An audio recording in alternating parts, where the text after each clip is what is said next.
Ukraine tonight is in a full-scale fight to take back Russian-occupied land. Hi, Richard. Good to see you again. How are you? A pivotal moment for our interview with Ukrainian President Volodymyr Zelenskyy at the presidential compound in Kyiv. This must be a very critical time for you. Critical and very busy. For over a year, Ukraine has been fighting successfully to defend itself. Now, going on the offensive to break through Russian front lines is proving to be challenging. And we are now in the early days of this long-anticipated counteroffensive.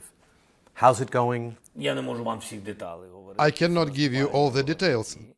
There are both defensive and offensive actions. Things look not bad.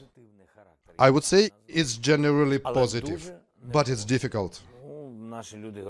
Our heroic people, our troops, who are now at the front of the front line, are facing very tough resistance.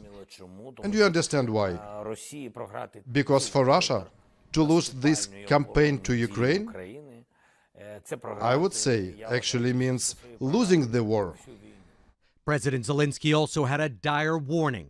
He blamed Russia for blowing up a dam, which Russia denies, flooding dozens of villages, and tells us the next Russian target is the Zaporizhzhia nuclear power plant.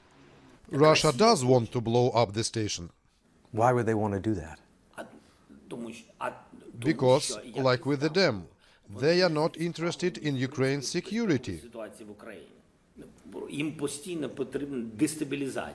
They always need instability here and want the world to pressure Ukraine to stop the conflict. He says Russia is getting desperate as more Western military aid is coming. Today, the U.S. and other allies agreed to train Ukrainian pilots to operate F-16s, but it's still unclear when they'll arrive and how many. You've been talking about planes since day one. I remember seeing you the very early days of the war in this building, in the basement. Now they're somewhere in the pipeline. What has been the effect of having weapons rolled out like this, given slice by slice over time? It's prolonged the war. If we are supplied with the machinery that is currently held by our partners, we will win faster. We also asked about comments from former President Trump and Governor DeSantis questioning American support for Ukraine.